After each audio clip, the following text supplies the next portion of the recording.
ravaging El Nino rains, which have really caused havoc, particularly up in the north. As of Monday, we have been told that there are 46 deaths related to the floods caused by El Nino rains, but the president did not talk about the El Nino rains, and I wish he had addressed the El Nino rains to make his speech even more sweeter and more inspiring. Finally, Madam Speaker, I would say that while the Hustler Fund has made all these successes, where there are 36.6 billion which has been disbursed, and a savings of 2.3 billion have been made so far, the Hustlers Fund has locked out a huge population of this country that profess Islam as religion and that do not want to take loans on Hustler funds because of the interest that it attracts.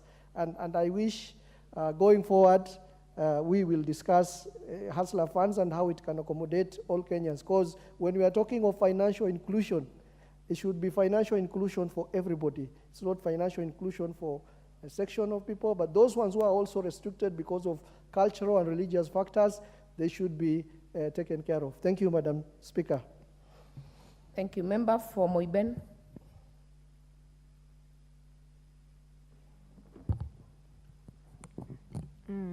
Thank you, Madam Speaker, for giving me the opportunity to comment on the presidential speech.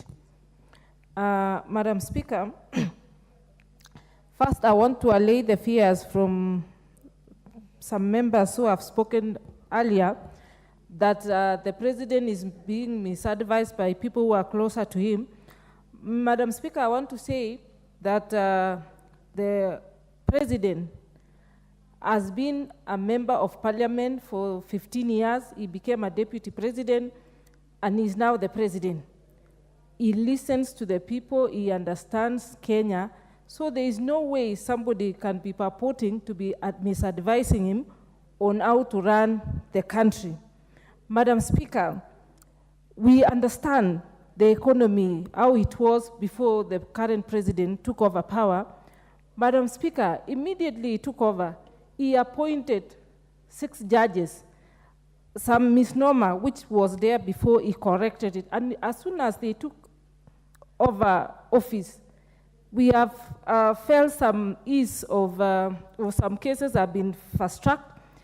And Madam Speaker, I can say even in my county, in my constituency, we were able to get a new court. I mean, they were able to start a new court. So it means the president is much aware of the process, the judicial system, that cases should be fast-tracked so that Kenyans can get justice. Madam Speaker, the issue of food security, the president was able to, in his plans, to support, to build the capacity for farmers. For instance, farmers were given subsidized fertilizer at a cheaper price, and this fertilizer was devolved to the local stations in our constituencies and in our wards, in our counties. Madam Speaker, as we speak, the production, for instance, in the maize production, for record in this time, farmers have had a good harvest. And I can say without fear of contradiction that our brothers and sisters who had been carrying sufurias previously should visit Moiben constituency and buy maize at a very affordable price. We shouldn't be crying about the price of unga, the price of what. Maize is in plenty in my constituency, and we should, those who have no unga can make a visit to Moiben. Madam Speaker, the presidential task force on the education reforms has been a mileage in this dispensation. Madam Speaker, you realize that 56,000 teachers were employed within, as soon as the president took over power. And these teachers were distributed in the entire Kenya to sort out the issues of education. Madam Speaker, remember, previously with the 844 curriculum, most of our learners were not able to practice what they were learning in class. And as a result of the education reforms, soon we are going to see those learners who practice what they get, that they will be able to put into practice the knowledge which they've acquired through the new education system. And we have started feeling the reforms which are being done in the education sector, including the funding model in our universities. We realized that previously, most universities were having debts. They were struggling with finances because the funding model was wrong. But the current government, with the shepherdship of Honorable Dr. William Samoei Ruto, are seeing that we have put things right, and very soon our universities will be back on their feet. And Madam Speaker, finally, the Euro bond, which the President promised that it was going to be cleared in the next 3 months. The beauty of a debt is to pay, and I think the economy will start picking up. Thank you, Madam Speaker. I know my time is up. Thank you. Next chance to the member for Kaiti, Honorable Joshua Kimilu. Thank you, Madam Speaker, for the opportunity to contribute on this important speech of His Excellency, the President, Samoei Ruto. Madam Speaker, I want to say on Thursday I was here keenly listening to the speech of the President, and Madam Speaker, he touched some important things like paying of the debt, which is an animal in the house, which is a very important thing the President is doing, and it's important to give credit to where it deserves, Madam Speaker. And I think that is encouraging, and that is something I can say that is good, what the President is doing. Madam Speaker, again, he talked of the subsidies in fertilizer, lowering of the fertilizer, which will also help the farmers to make high yield, which will also contribute to the improvement of living standard of our people, Madam Speaker. But Madam Speaker, I want to say I was expecting the President to touch more on the economy of the country and how to make the life affordable to Kenyans, Madam Speaker. Madam Speaker, currently, as we are speaking, parents are suffering because, as you see where the economy is now, those hustlers down there, we are talking about Mama Boga. You know, it's easy to mention the name Mama Boga or Boda Boda. But when you go on the ground is where you see the reality of these Mama Bogas. They are suffering. They have closed their kiosks, their shops. In my constituency, Madam Speaker, of the weekend I was there, and I met the Boda Boda boys are going with some bottles with a small fuel because of the economy. Because 100 shillings now, you cannot even buy a fuel which can make that motorbike to even walk for cycle for only a kilometer, Madam Speaker. And with such an economy, Madam Speaker, I was expecting the President to give a solution to the current situation in our country, Madam Speaker. And I think, Madam Speaker, by doing so, the President will be in a position to make Kenyans happy. As we are speaking now, Madam Speaker, the students in the universities are struggling with hardship because they were expecting their help to reflect on their portals. And as we are speaking today, Madam Speaker, we are getting calls from every corner. Our students are calling us, asking for bursaries. And as you know, Madam Speaker, the bursaries are not being dispatched, the CDF money. So we are expecting the government, current government, to dispatch the help to our students so that they can also help the parents. Because in the current situation, Madam Speaker, we are heading to the wrong direction, Madam Speaker. I was also expecting to see the President talking of the store projects, which were started by the former regime, Madam Speaker. Because, and Madam Speaker, one day, because I know I'll become a president of this country, I'll make sure if I join the office, I'll make sure that I complete all the store projects which were started by the former presidents, Madam Speaker, because it is very important. Madam Speaker, this year, when I checked the budget of last financial year, Madam Speaker, there's a road in my constituency from Sultanahmet to a place called Kikoko, Madam Speaker. That road was started 2016, Madam Speaker. But last budget, there was 500 allocation of 500,000, which was allocated to that road in the budget. But, Madam Speaker, that money was removed. And now, as we are speaking, that road is pathetic, Madam Speaker. This morning, when I was getting a call from the OSPD and the DC, Madam Speaker, 5 secondary schools, their exams delayed. They started around 11 because of the bad weather.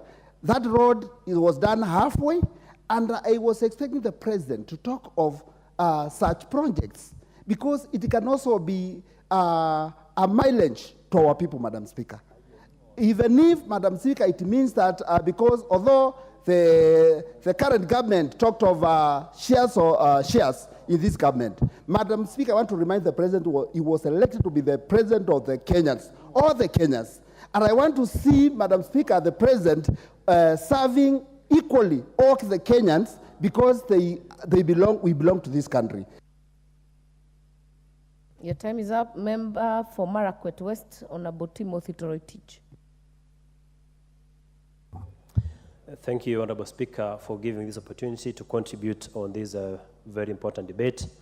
Honorable Speaker, I wish to thank His Excellency the President for the eloquent presentation which he made to this House, giving hope to the majority of Kenyans who voted for him and those who did not vote for him. That was a uniting speech, Honorable Speaker, that the President gave in this House. Honorable Speaker, majorly is what it dealt with is the rule of law. Honorable Speaker, we have a president who has shown outrightly that is a president that respects the rule of law in this country. Honorable Speaker, when he talked here, Honorable Speaker, he said that the first decision he took to show that he respects the rule of law is by appointing the 6 judges. Honorable Speaker, for me, that was a fundamental step towards the respect of law and independent institutions in this country.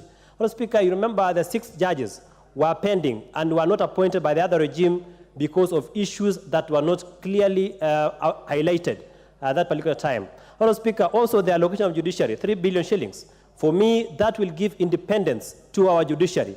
And a country only survives when the person who is at the head of the executive respects the decisions of the judiciary.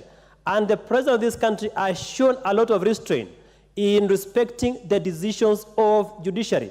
He has never come out at any one time to criticize the decision of judiciary, whether it favors his government or it doesn't. Number 2, Honorable Speaker, the issue of security or insecurity. Along Kerio Valley, you remember that at some point there was deployment of the military. Honorable Speaker, as a member who comes from that region, I can say that the deployment of the military was done in a manner that respected human rights. You never heard of extrajudicial killings in the North Rift. And that is one of the issues that I want to highlight and give utmost respect to the President as the Commander-in-Chief of our defense forces, because you never had matters to do with compromise of human rights in that region. And we pray that peace shall prevail in that particular part of the country.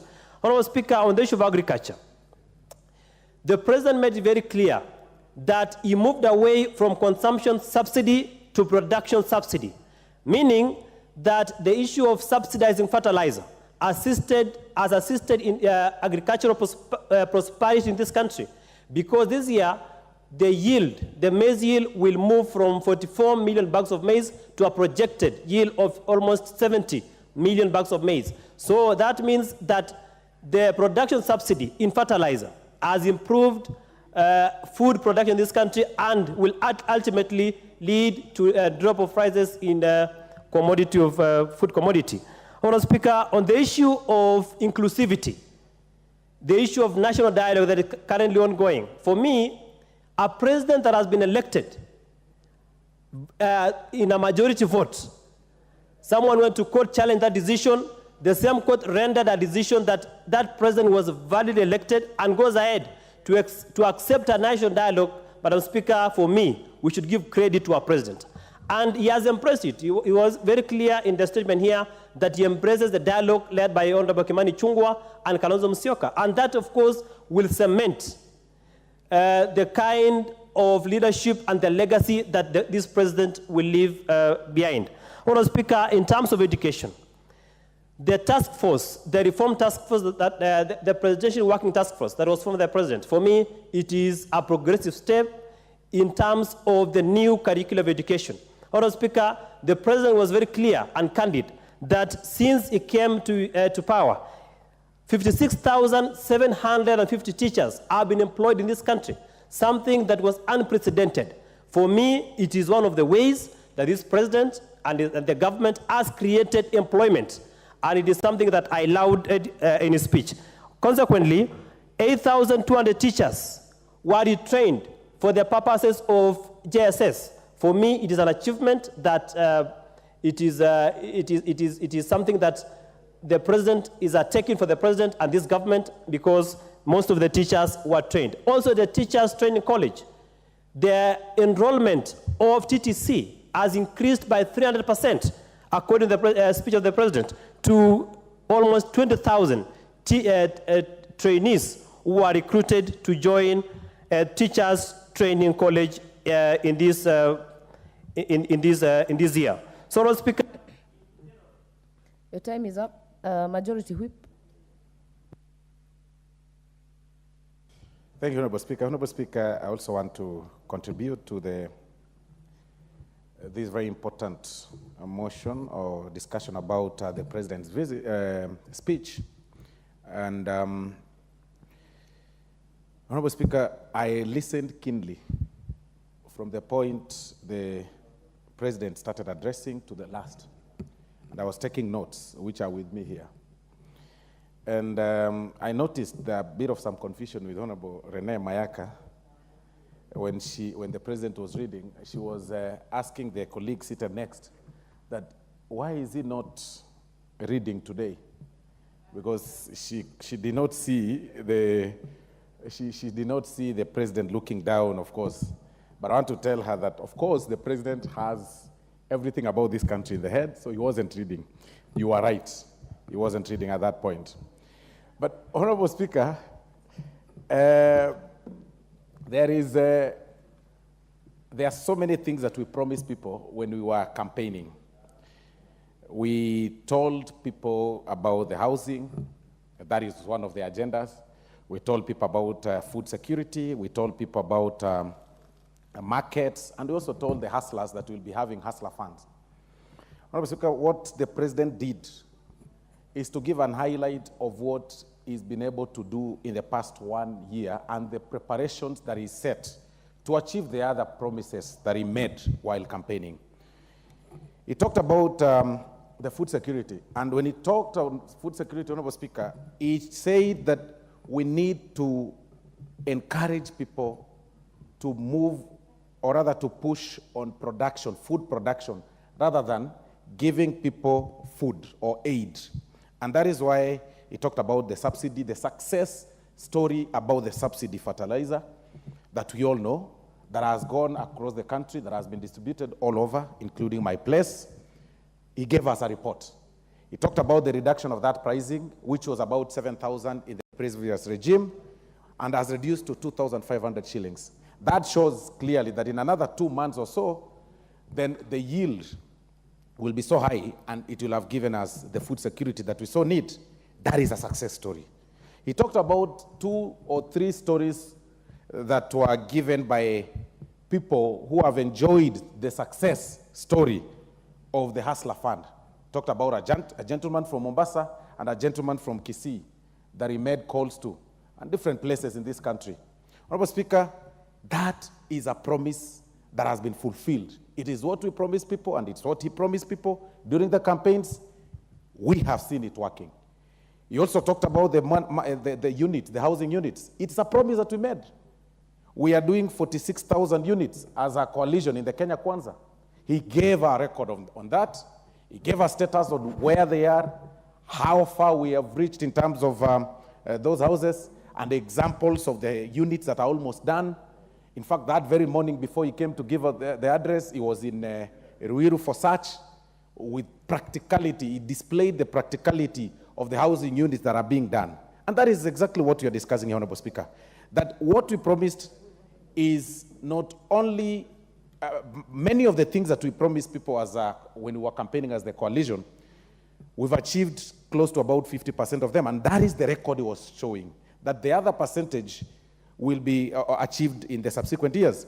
You also talked about the hiring of teachers, that it is in this regime that we've hired more than 50,000 teachers, actually, to be specific, 56,000 teachers. At a go, it has never happened. At a go, we all live in this country, and we saw that. We've been seeing that happening. That is a success story. The issues to do with the public sugar mills, the issues of trying to help them recover their debts, or rather mitigate their debts so that they can be able to come back to normalcy and continue with business. He talked about that. It is a success story. So, Honorable Speaker, there are so many things that will very positive things, including also the judiciary, the independence of the judiciary, that we've now empowered the judiciary with more funding so that they can be able to make decisions without really depending on on the executive entirely. So, Honorable Speaker, I think I have not had a very good presidential speech before, and I think this was the best so far, because we are used to speeches that really are just stories, but this one, Honorable Speaker, was... Honorable Irene Mayaka, you'll get the next chance. Maybe you'll confirm what the Chief Whip has said. Thank you very much, Honorable Speaker. Honorable Speaker, Honorable Osoro knows very well that I am an IT whiz kid. So there's no way I don't know what was going on that day.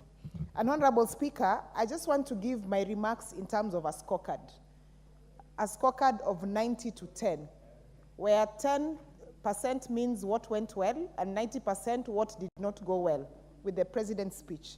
Number one, and I think the Honorable Osoro preempted what I was about to say, is that there was a trending video of my CII chair, the Honorable John Kiari, talking about how well the President was conversant with the teleprompter.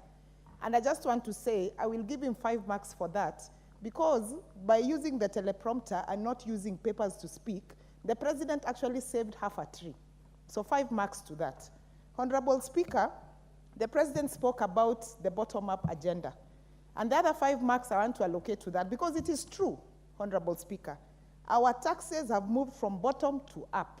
The Kenya shilling has moved from bottom to up. Cost of living has moved from bottom to up. So the President is very right that he is focused on his bottom-up agenda. And that I give 5 marks. Honorable Speaker, for my 90% of what did not go well in that speech. Number one, I was expecting to hear a lot about the macroeconomic issues we are having in this country right now. Honorable Speaker, means what went well, and 90%. At a go, it has never happened. At a go, we all live in this country, and we saw that. We've been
seeing that happening. That is a success story. The issues to do with the public sugar mills, the issues of trying to help them recover their debts, or rather mitigate their debts so that they can be able to come back to normalcy and continue with business. He talked about that. It is a success story. So, Honorable Speaker, there are so many things that will very positive things, including also the judiciary, the independence of the judiciary, that we've now empowered the judiciary with more funding so that they can be able to make decisions without really depending on on the executive entirely. So, Honorable Speaker, I think I have not had a very good presidential speech before, and I think this was the best so far, because we are used to speeches that really are just stories, but this one, Honorable Speaker, was... Honorable Irene Mayaka, you'll get the next chance. Maybe you'll confirm what the Chief Whip has said. Thank you very much, Honorable Speaker. Honorable Speaker, Honorable Osoro knows very well that I am an IT whiz kid. So there's no way I don't know what was going on that day. And Honorable Speaker, I just want to give my remarks in terms of a scorecard. A scorecard of 90 to 10, where 10% means what went well and 90% what did not go well.